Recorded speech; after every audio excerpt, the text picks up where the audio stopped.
এটা সাজানো নাটক। এখন আমরা মুখ খুলতে পারিনি কিনে যে মুখ খুলতে গেলে আমরা কবে জঙ্গি কহে যেমন ওকে ধরেছে মেরেছে ওর আমরা জঙ্গি করে ধরে মেরে নিয়ে যেত। আমার জানা মতো সে লোকটা ভালো ছিল, দোষ একটাই ওই যে দাড়ি টুপি থাকে এই নামাজ পড়তে এটাই খালি। ও তো একটা ধনের ব্যবসা করতো, দাড়ি ছিল নামাজ পড়তো আর কি থাকবে ওর বাড়িকে সকাল মগরব থেকে আসর পর্যন্ত ঘিরে থেকে গুলি করে মারছে।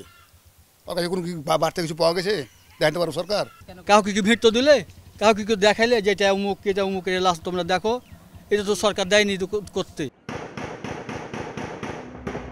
শিবগঞ্জ থানার ত্রিমোহনী শিবনগর গ্রাম। প্রত্যন্ত এই গ্রামে হঠাৎ আইনশৃঙ্খলা বাহিনীর সরব উপস্থিতি। কি ঘটতে চলছে তখনও বুঝে উঠতে পারেননি স্থানীয়রা।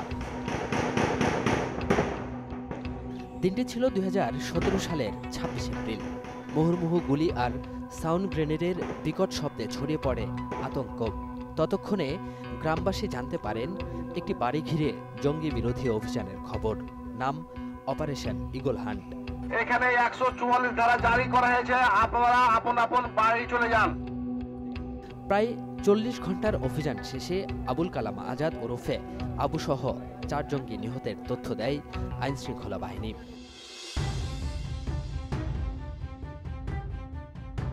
ওই অভিযানে জীবিত উদ্ধার করা হয় নিহত আবুর স্ত্রী অন্তঃসত্ত্বা সুমায়া খাতুন ও তার 4 বছরের মেয়েকে। তথ্য বলছে 4 জঙ্গি সহ আসামি 25 জন। আসামিদের 8 জনই সুমাইয়ার আত্মীয় স্বজন। অপারেশন ঈগল হান্টের মামলায় এজাহারে নাম থাকা একমাত্র আসামি এই সুমাইয়া খাতুন। আমার স্বামী ছাড়া আমার দুটো মেয়ে, আমার একটা মেয়ে কেউ ছিল না। দু গেটে তালা মেরে থেছে।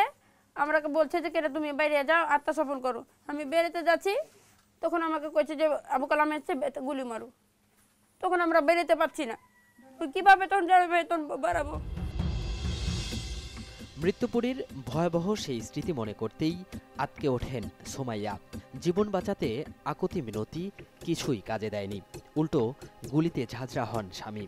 আত্মীয়জন গুলি লেগে যাওয়ার পরে তখন তো শিখে গেছি, কিছু হুঁশটু শোনায়, হুঁশটু ফিরলো, দেখছি আমার মেয়েকেও গুলি লেগেছে, আমার স্বামীকেও গুলি লেগেছে।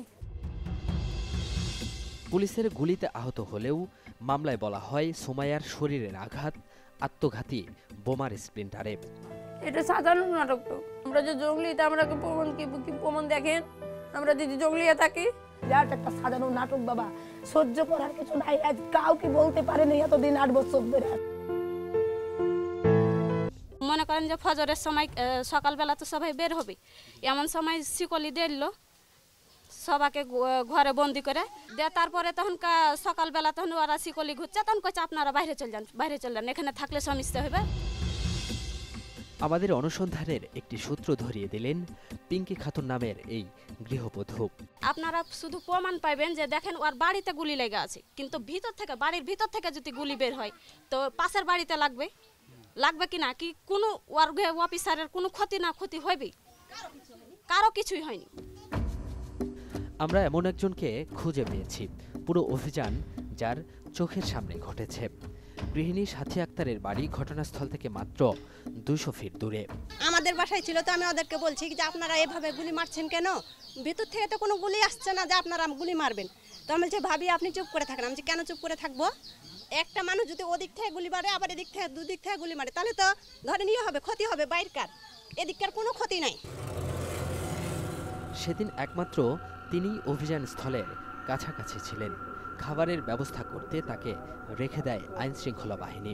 তবে পুরো অভিযানে যা দেখেছেন তা নিয়ে সন্দেহ তৈরি হয়। ছাদের উপরে উঠে আমি দেখছি, তোমরা বলছি যে এভাবে যে লাশটা বের করলেন, তো লাশটা কি এখনকার? লাশটা যে পচা, কোনটা বের করছেন? ওখানে কোয়াও ছিল না। বলছে না আছে ভাবি। আমি যে ওটা পচা লাশ বের করছেন।